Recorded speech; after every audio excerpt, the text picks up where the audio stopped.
Ya, sebelumnya perkenalkan, nama saya Jose Martin Sinaga. Saya mahasiswa dari Universitas Dian Nusantara untuk Fakultas Bisnis dan Ilmu Sosial. Untuk prodi manajemen ini, saya ingin memberikan materi untuk mata kuliah Etika dan Hukum Bisnis yang dibimbing oleh Bapak Natalius Peter Sipasulta. Ya, pada pertemuan kali ini saya membahas materi pada pertemuan 7 tentang keadilan dalam bisnis dan hak-hak bekerja. Apa sih hak dan kewajiban itu? Hak adalah sesuatu yang mutlak menjadi milik kita dan penggunanya tergantung pada kita sendiri. Contohnya, hak mengeluarkan pendapat dan hak mendapatkan pengajaran. Dan kewajiban itu apa sih? Kewajiban adalah sesuatu yang harus dilakukan dengan penuh rasa tanggung jawab. Contohnya, melaksanakan tata tertib, mau itu di sekolah, di kampus, dan di kantor. Kemudian membayar UKT atau melaksanakan tugas yang diberikan dosen dengan sebaik-baiknya.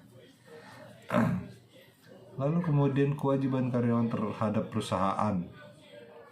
Kewajiban karyawan terhadap perusahaan itu ada apa aja sih?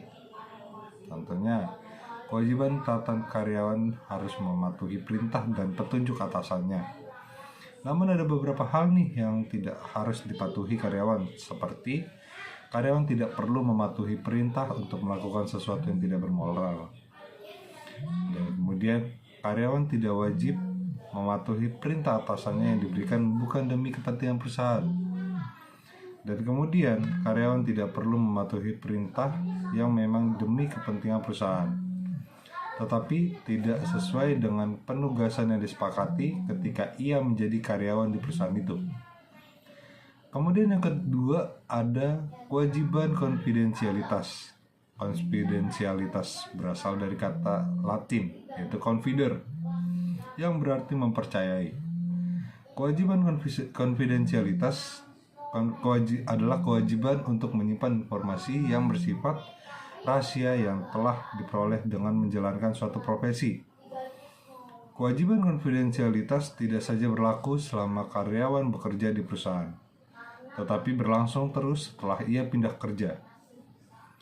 Kemudian, dasar untuk kewajiban konfidensialitas dari karyawan adalah intellectual property rights dari perusahaan.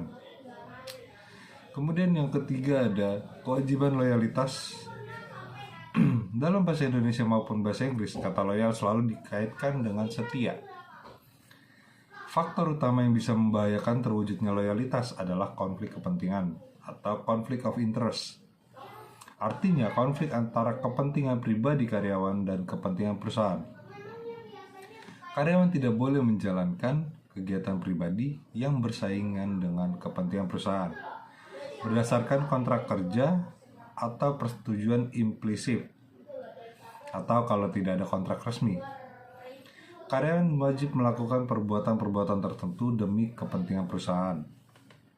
Nah, kemudian yang keempat itu ada kewajiban melaporkan kesalahan perusahaan dalam literatur etika bisnis. Berbahasa Inggris, masalah ini dikenal sebagai whistleblowing atau meniup fluid dalam etika.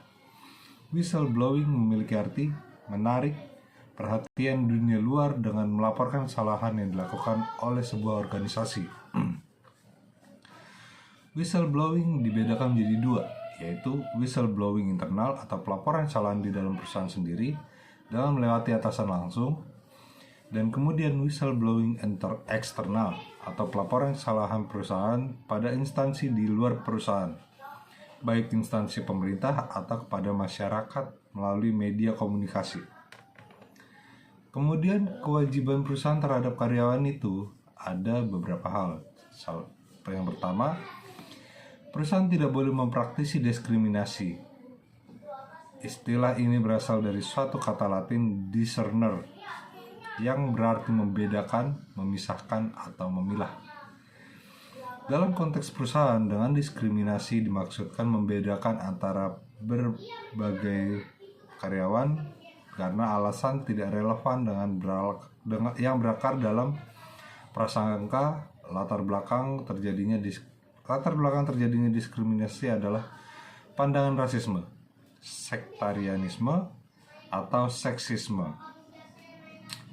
Kemudian yang kedua, perusahaan harus menjamin kesehatan dan keselamatan kerja yang menjadi dasar etika bagi kewajiban perusahaan untuk melindungi keselamatan dan kesehatan para pekerja. Ya, kemudian setiap pekerja berhak atas kondisi kerja yang aman dan sehat.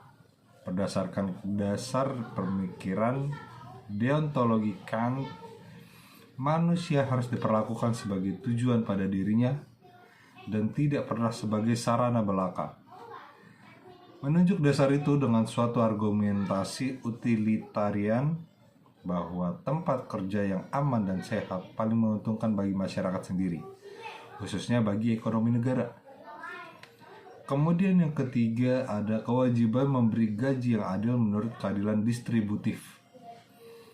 Pandangan ini dilatar belakangi konsepsi liberalistis, yaitu upah atau gaji dapat dianggap adil bila merupakan imbalan untuk prestasi. Sedangkan pandangan sosialistis dikemukakan dari sudut pandang pekerja.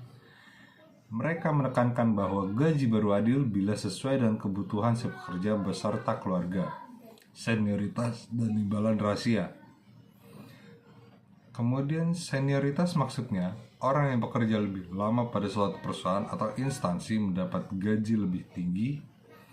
Imbalan rahasia maksudnya adalah pemberian bonus atau insentif berlangsung secara rahasia, sehingga hanya yang bersangkutan yang tahu.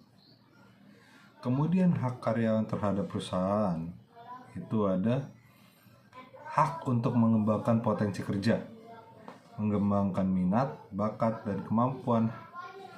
Hak dasar yang pertama ini diatur dalam Undang-Undang Nomor 21 Tahun 2000 dan UU 12 Tahun 2003 yang menyatakan bahwa setiap pekerja memiliki hak untuk mengembangkan potensi kerja serta memperoleh kesempatan untuk mengembangkan minat, bakat, dan kemampuan. Undang-undang ini juga mengatur bahwa seorang pekerja mempunyai hak untuk terlindungi dari tindak kesusilaan dan moral, kesehatan dan keselamatan kerja, serta perlakuan yang sesuai dengan harkat dan martabat sebagai manusia dari nilai-nilai agama.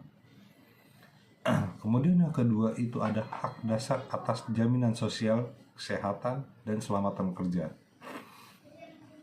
Hak ini juga diatur dalam Peraturan Menteri atau Permen Nomor 4 Tahun 1993, Peraturan Menteri Nomor 1 Tahun 1998, Undang-Undang Nomor 1 Tahun 1970, kemudian Keputusan Presiden Nomor 22 Tahun 1993, kemudian ada Peraturan Pemerintah Nomor 14 Tahun 1993, kemudian ada UU Nomor 3 Tahun 1992, serta UU 13 Tahun 2003. Hak dasar yang dimaksud termasuk di dalamnya hak untuk memperoleh jaminan pemeliharaan kesehatan, jaminan hari tua, jaminan kematian, dan jaminan kecelakaan kerja. Setiap pekerja berhak mendapatkan upah yang layak. Hak dasar ini diatur dalam Peraturan Menteri atau Permen Nomor 1 Tahun 1999, PP Nomor 8 Tahun 1981, serta UU Nomor 13 Tahun 2003. Dikatakan, seorang pekerja memiliki hak untuk mendapatkan upah yang layak. Pemilik modal atau pihak perusahaan juga diwajibkan mengikuti ketentuan upah minimum yang berlaku di kabupaten atau kota atau kawasan tersebut. Perusahaan juga diwajibkan untuk meninjau besaran upah ketika pekerja sudah bekerja selama lebih dari 1 tahun. Dan tidak boleh diskriminatif terhadap pekerja perempuan dan pekerja laki-laki. Kemudian yang keempat itu ada hak dasar untuk berlibur, cuti, istirahat, serta memperoleh pembatasan waktu kerja. Hal ini diatur dalam Undang-Undang Nomor 13 Tahun 2003 yang menyebutkan bahwa perusahaan diwajibkan untuk memberikan kompensasi jika karyawan bekerja di luar jam kerja dengan memberikan kompensasi upah lembur. Di samping itu, seorang pekerja juga mendapatkan hak untuk menunaikan ritual keagamaan menurut tata cara tertentu yang diatur oleh agama yang dianutnya. Yang kelima itu ada hak dasar untuk membentuk serikat pekerja. Hak-hak dasar ini diatur oleh Undang-Undang Nomor 21 Tahun 2000 dan Undang-Undang Nomor 13 Tahun 2003. Hal ini dimaksud sebagai media penyalur aspirasi pekerja yang memiliki kapasitas hukum untuk membuat perjanjian kerja dengan pemilik modal atau pihak perusahaan. Perjanjian kerja yang disepakati bersama harus mencakup dengan hak dan kewajiban buruh maupun serikatnya, hak dan kewajiban pengusaha, jangka waktu berlakunya perjanjian, serta tanda tangan dari pihak-pihak terkait yang terlibat. Kemudian yang keenam itu ada hak perlindungan atas pemutusan hubungan kerja bila pemutusan hubungan kerja tidak dapat dihindari. Maka perundingan wajib dilakukan oleh kedua belah pihak terkait, yakni karyawan dan pihak perwakilan perusahaan. Jika jalur perundingan tidak menemukan titik terang atau jalan keluar, maka pihak perusahaan bisa memutuskan hubungan kerja setelah ditetapkan secara sah dan resmi oleh lembaga yang berwenang. Seorang pekerja tidak boleh di-PHK jika berhalangan sakit sesuai dengan keterangan dokter atau jika pekerja tengah menjalankan kewajiban negara atau tengah menjalankan ibadah keagamaan, menikah, dan hamil. Hak perusahaan terhadap karyawan. Apa saja sih hak perusahaan terhadap karyawan? Itu ada mendapatkan hasil kerja yang terbaik setiap hari, kemudian ada mendapatkan ide dan solusi kreatif, kemudian yang ketiga itu ada mendapatkan kejujuran dan kepercayaan dari karyawannya, yang keempat itu ada mendapatkan kepedulian dari setiap karyawan, dan yang kelima itu ada mendapatkan integritas dan loyalitas. Kemudian istilah keadilan ini berasal dari kata dasar adil yang berarti seimbang atau enggak berat sebelah. Berkaitan dengan istilah keadilan, ada 5 jenis keadilan yang dikatakan oleh Aristoteles, yaitu yang pertama itu ada keadilan komutatif, yaitu perlakuan kepada seseorang tanpa melihat jasa-jasa yang sudah dilakukan. Misalnya, seseorang yang menerima sanksi tanpa peduli status dan jasanya.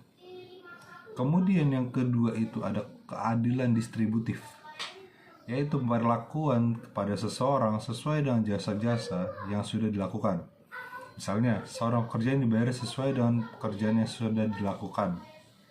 Kemudian yang ketiga itu ada keadilan kodrat alam, yaitu perlakuan pada seseorang yang sesuai dengan hukum alam. Misalnya saja, seseorang yang berlaku baik akan menerima perlakuan yang baik juga. Kemudian yang keempat itu ada keadilan konvensional, yaitu keadilan yang ditetapkan lewat sebuah kekuasaan khusus. Misalnya warga negara yang harus mematuhi aturan. Kemudian yang terakhir adalah keadilan perbaikan, yaitu keadilan yang dilakukan pada orang yang mencemarkan nama baik orang lain. Misalnya artis yang melakukan konferensi pers untuk meminta maaf. Teori keadilan yang dikatakan oleh Aristoteles itu mendapat dukungan dari Profesor Dr. Noto Ganoro, SH. Noto Ganoro menambahkan satu arti keadilan lagi, yaitu keadilan legalitas.